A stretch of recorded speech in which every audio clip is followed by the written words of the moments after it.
and welcome. We have an amazing show for you today, helping you become even more successful with tips from our amazing EWA leaders. Today we have Melinda Yee Franklin. She is the Managing Director of Corporate and Government Affairs for United Airlines. And with her, we have Papia Gambelin. Papia is the president of a lobbying firm called Platinum Advisors in Silicon Valley. Welcome to both of you. We are so excited that you're with us. And I'm Larraine Segil. I'm the chair, founder, and CEO of the Exceptional Women Awardees Foundation. We started this foundation to enable high-level, high-potential women to become even more successful and rise in their careers. Why would we do that? Well, when I was early in my career, I never had a mentor. And as I practiced law and then went into the entrepreneurship, became the CEO of a number of companies, and eventually in a variety of board positions, I never had a mentor. And I always wanted to make sure that other women who walked the road less traveled, as I had, would have mentors. And that's why we founded EWA. Our role and our goal is to make high-level women even more successful. And so let's get started. Melinda, I'm so glad you're with us today because you are in a role and in an industry that is in a tremendous crisis. I don't think we've ever seen anything like this, even 9/11. Give us some of your thoughts about the future of air travel and the safety of traveling by air. Sure. I'm honored to be here, Larraine. Thank you. You are my mentor in this program, and thrilled to have Papia, my sister, as my partner in crime through all of this. So air travel is extremely devastated right now. 90% of our revenue is down worldwide, industry-wide, not just United Airlines, and 80% of passenger travel is down year over year from 2019 to 2020. So we are suffering greatly. For those who are traveling, though, what are we doing to ensure safety, and how can we make our customers feel safe and secure as they hit the road and go in the air again? So we have many, many measures in place, and I wanted to highlight 4 of those. First is touchless. We are doing everything off your phone, so that whether you're doing the health screening, whether you're doing checking into your flight or checking your luggage in, it's all touchless now off your phone. You're never going to touch the screens. Second is the cleaning of the aircraft. We will clean the aircraft interiors, every little nook and cranny in terms of tray tables and windows and bathrooms. United has partnered with Clorox and the Cleveland Clinic, and we have electrostatic guns and everything in place to just clean the plane every time you go in, every time you go onto the plane. Next is the air filters and the air quality on the plane. So what happens? You've heard of HEPA filters, HEPA.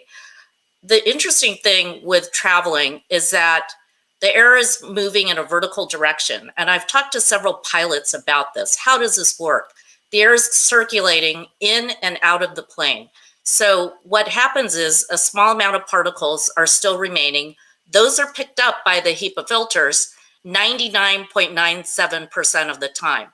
So that air that you're breathing in the plane is very, very fresh. Every 2 to 3 minutes, it's freshened up. It's safer than sitting in a conference room or in many medical facilities. And fourth, I want to focus on masks. We've all heard about masks and how important it is to wear masks in your general life. Well, also at the airport, we are pushing the mask piece very, very hard. One cannot board our plane if one does not have a mask on. Similarly, once you're on the plane, if one refuses to wear a mask, after many, many warnings, we will ban that person from flying on United again during the pandemic. They will be put on a no-fly list. So those are just a few of the things we're doing to ensure your safety and security. I feel so confident in that I put my son on a plane 2 days ago to New York City.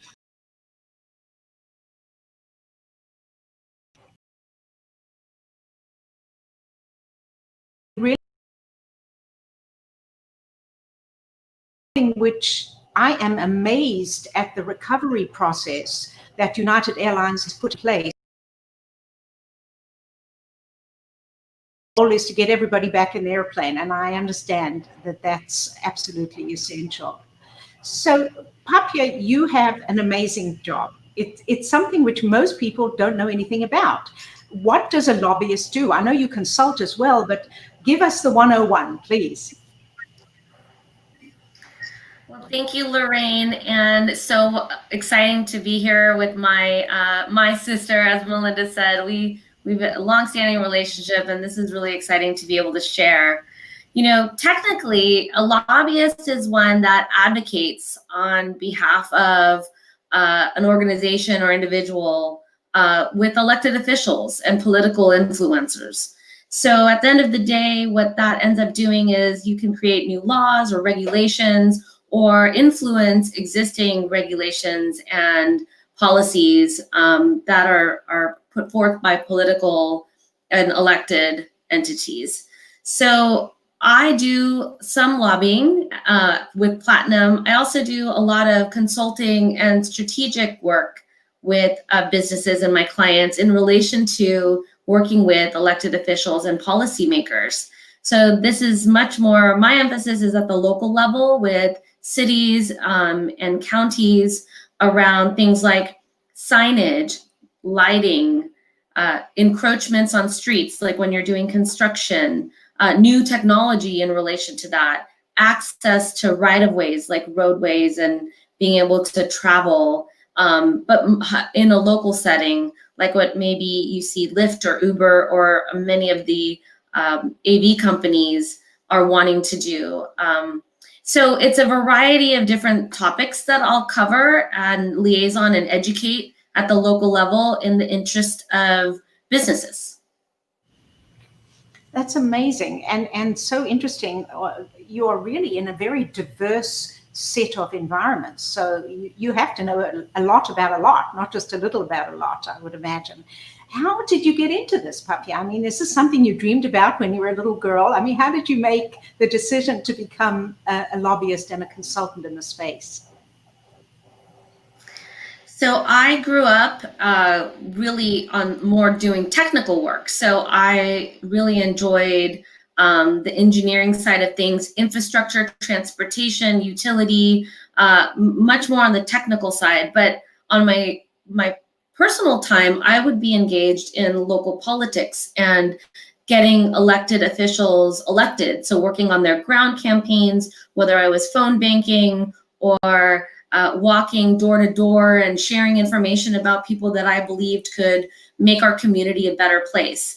And then I was recruited and was successful in working for Pacific Gas and Electric Company, and over time ascended to being their public affairs director, merging both a technical background and a political interest. So I didn't grow up thinking about this role, but found myself taking two things that I really like and am good at and merging them into a career. I'm going to come back to PG&E because living in California as you do, that is obviously a huge, huge issue and what's going on in their space. So let's come back to that in a moment. But Melinda, you have an amazing background, and just tell us how you got to be in the government affairs role at United Airlines and what led you into that role. Sure. And Poppy and I have a lot in common. So I count the start of my career as when I was in Washington, D.C. in the 90s. I was in the Clinton administration. I was in the White House. I was putting together businesses together with government to solve problems. I later went to the International Trade Administration, also in Washington, D.C., and then ended up coming home to California to work as Mayor Willie Brown's International Trade Director. So it was always that intersection between business and politics, community, government, how it all intersected to get results. So 14 years ago, United recruited me, and I've been in my current position, as I said, for 14 years, really working with mayors and governors, leaders on solving problems. And now more than ever, especially during COVID time, I have a call with the governor of Hawaii tomorrow. So we're all working on this together to try to figure out what are the rules and regulations. How can we get people traveling again together and safely? It's true partnership. And I think it's really a beautiful thing because we want to solve these problems collectively. It is indeed so necessary to see public-private partnerships. And as a leader in that space, both of you are actually, I think that there's a lot to be learned from your role and your example. So Melinda, you have a full-time job, but you have another full-time job because you're also the chairwoman of the San Francisco Chamber of Commerce. I frankly don't know how you do both, but tell us how that came about and how does that plug into what you do at United? Well, it's very critical. My timing couldn't be better. I have been on the board ever since I've been at United. So as I took on increasing leadership positions within the chamber, this past year I was elected chair for a 2-year term, and it's a huge challenge because obviously the city is going through, as in all the cities across the country and across the world, are going through so much. So it ties back into what I was saying before. We work very closely with the mayor's office trying to solve problems. And there are some onerous tax proposals on the table right now. We are fighting those. We are representing the business community. I work very closely with the CEO and the team to really come up with strategic direction, very, very much in crisis management mode, as well as keeping a level, calm head on how we can look at these problems. Also really staying optimistic and saying, we're going to get through this to the other side. Let's be authentic and real, and let's come up with a real game plan. And that's what we're in the midst of every single day. You know, Melinda, I'm saying thank you to you on behalf of the business community, because the last thing we need is more taxes. We do not need that. So thank you for your advocacy in that area. We really appreciate it. Papia, let's go back to PG&E, because that has been probably one of the most difficult government relationship jobs that anybody could ever have had. Give us a few beats on your experience is and was with the organization. You know, I think what's really important is to talk a little bit about the value of relationships and building relationships that are from a place of trust and transparency and, frankly, accountability. And so that was really in the spirit of all of the challenges that during my time there that I conducted myself and our teams conducted themselves in liaisoning with the communities that we served as we faced some very challenging times together.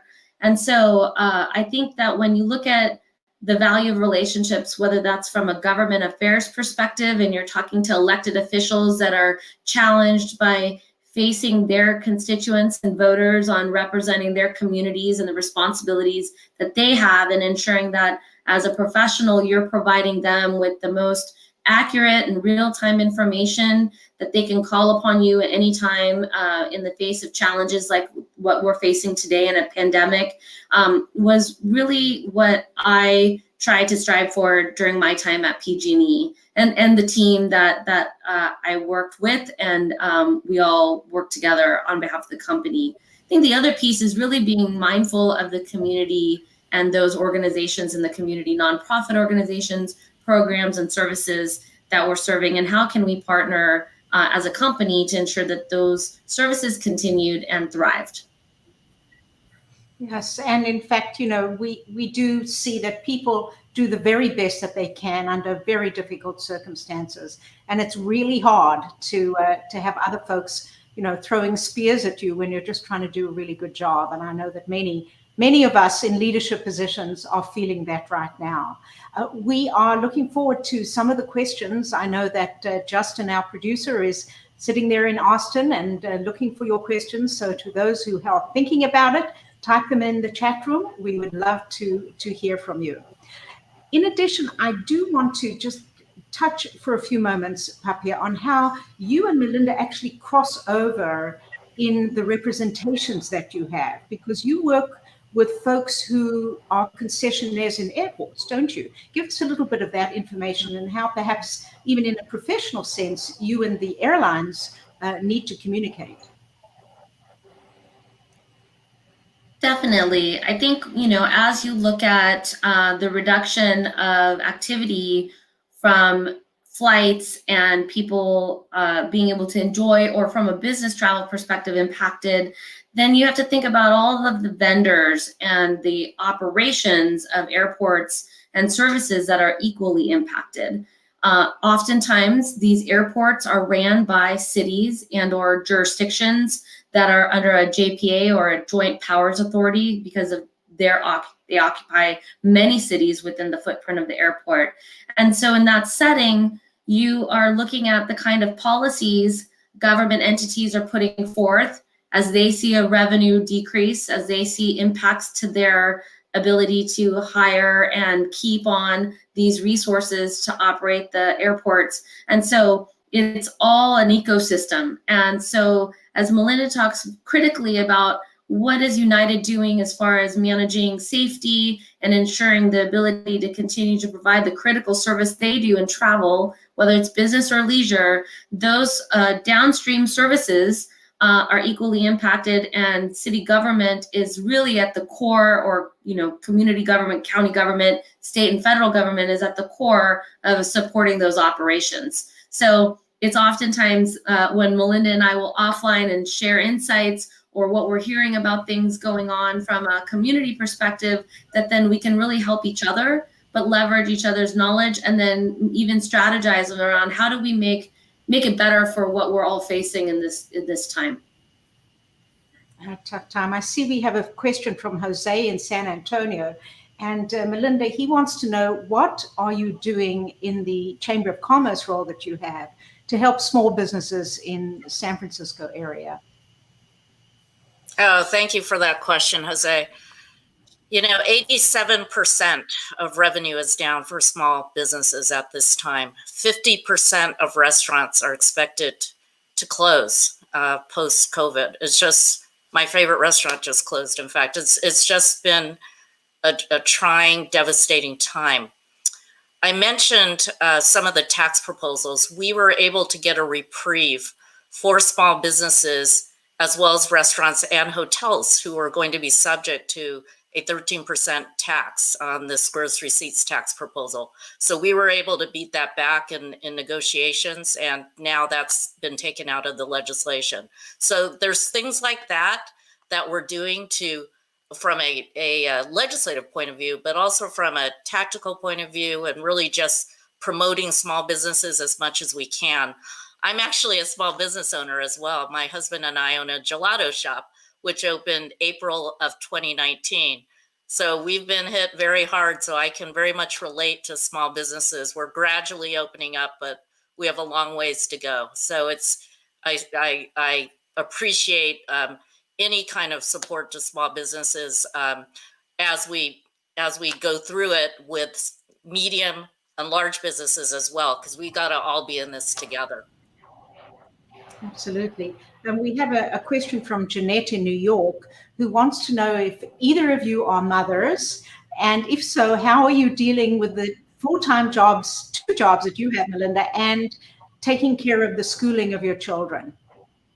Papia, why don't you go first? Because I know you have young children. Yes, 2 boys, 14 and 12. And then I have 6 chickens, 2 dogs, and a lizard. So, and then my husband is an attorney. So we have a lot of activity here. It's challenging times for everyone. I am grateful that I get to work from home and help my children and my husband and support each other. Whereas, you know, there are lots of families that don't have that same ability to be able to work from home. So I'm very grateful for that opportunity. But, you know, we're preparing for distant learning. School starts for us in about a week, 2 weeks. So that is what we're starting to prepare for, and ensure that the kids, even though they ended the school year with distant learning, what's it going to be like for my high schooler to start high school with that experience? do the best that we can for our families. This is a time right now that we all have to support each other and be there for one another, and really have tolerance for each other as we all go through this. I think that's the biggest thing that I've learned through this, is that we are all doing our best, and we're trying to keep a level head and be positive. But at the same time, these are difficult times, and it's challenging, and I would be remiss in not admitting that. So it's hard, but we all have to support each other, and that's what it comes down to. Absolutely. You know, Melinda, you're in such a large organization. I know that United has had to furlough or terminate a number of employees. You know, one of the biggest challenges many organizations are dealing with, and we as leaders have to face this, is there are mental health challenges that are going to impact the workplace for those who sort of have a survivor guilt, who have been left in the workplace, and those who have left, who we feel so sad for. So having been in a really large corporation for some time, can you give us some of your thoughts on that? Oh, sure. I do want to answer the kid question real quick. I have a 20-year-old son who just moved back to New York, as I said, and I'm very sad, but I feel blessed that we were able to have him home since March doing his distance learning from Columbia University. So now he's gone back, and I'm sad but happy for him. In terms of mental health challenges and really being able to support each other, it's hard. Every day I make a point to call some of the individuals I know who sadly are not going to be working at United for probably one more month. They won't be working there anymore because of being furloughed or laid off. And we just have to, as Papia said, help each other. It's important just to be compassionate, to be honest, to be caring. I'm actively trying to help one significant individual who works for United land a position somewhere else. I think it's such a hard time though, because there's so few positions, right? Because many companies are going through the same process. So I just think we have to be there for each other in a big way, go the extra mile, pick up the phone and call people you haven't called for a while to see if there may be some leads, and just really support each other and just be there as a friend, be there as a coworker to listen. Absolutely. I couldn't agree with you more. You know, Melinda, you have, and Papia does too, so many skills that are transferable to other positions. For example, Melinda, I think you would be an amazing board director. You have so much insight into crisis management. Tell me a little bit about something you would be interested in. Oh, sure. You know, it's always one of those things where the time has to be right, and if it's another interesting board, I'm open to it. I sit on several key boards in San Francisco, the San Francisco Opera, the Hong Kong Association of Northern California, San Francisco Travel Association, and of course the San Francisco Chamber of Commerce. And how does that translate into other boards? Well, it really is about being a leader in the boards, being smart and strategic, remaining calm, really helping the staff, the team, to get to a level of where they want to excel and flourish. And again, remaining positive and optimistic, but real, because I think sometimes there's not, is the board really tuned in? I'm one of those who fiercely board leader, because I don't think it's fair to just say, okay, staff, go do that. I think it's important that not be a micromanager, but be a leader and really help to set that direction together with the team. Yeah. Papia, I have a question from John in Toronto in Canada. He wants to know if you lobby in Washington, D.C., and have you done that before, and how does it contrast with lobbying in California? So I do not lobby in Washington. However, Platinum Advisors does have a presence in Washington, and we have lobbyists that are located there and are very active in the DC area and are engaged. My path to being in government affairs and becoming a consultant is very non-traditional. My background is so technical. I did program development. I negotiated contracts. I was creating programs and implementing them, both from a technical perspective, but operational perspective. And so I'm not the most traditional government affairs type person. I don't have the legislative on the ground experience. Having said that, because of my technical background, I'm able to play a subject matter expert in a variety of areas and focus that helps formulate these policies. And that's what I get called upon by legislators and policymakers, because I understand what they're going through and what the technical aspects and implications are, and then I can then help them establish it. But as far as DC, it's a very interesting time there, and I've really enjoyed the local. It's where the rubber hits the road. It's where the constituents are, and I stay primarily focused at the city and county and then special district level. And my colleagues in Sacramento handle state, and obviously the folks that I mentioned in the federal side are handling things in DC, and we all coordinate and work with one another very closely. That's wonderful. You know, Melinda, you are the mentor liaison for Papia, and both of you are EWAs and were friends before you came into the program. So we have 1 or 2 minutes left, just a short comment from each of you of how that relationship works. Maybe Papia, you'll go first as the EWA, and Melinda then a few more comments as the mentor liaison. What I have loved about my relationship with Melinda before and as we continue through this journey together at EWA has been we've gotten closer and we share much more intimately the challenges, not only from a professional, but then how it is really impacting our personal lives. And I think we've both drawn from one another, but Melinda's always been a good friend. She's always been a fantastic mentor leader in our community. I worked in San Francisco for quite some time. It's where she and I met. We have a number of mutual friends, so she's been amazing in that way. Okay, Melinda, in 30 seconds or less, please.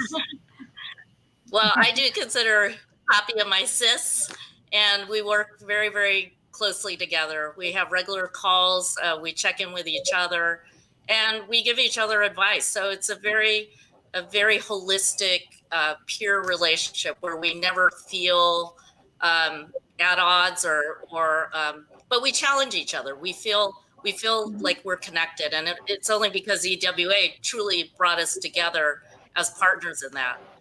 You know, it's different when you're just a friend with someone. This is more structure, and it's fantastic. This we go.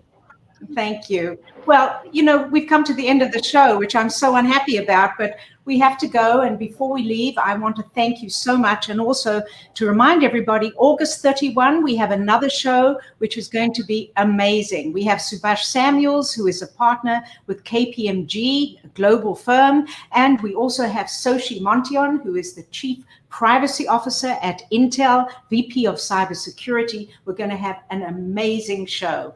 And I leave you with this challenge. Please send us your comments and answers. What trips are you planning to do in the next 3 to 6 months by air? Thank you all for being with us. Give us more questions next time and we'll try and get them in. It was such a great show. Thank you, everybody. See you next time.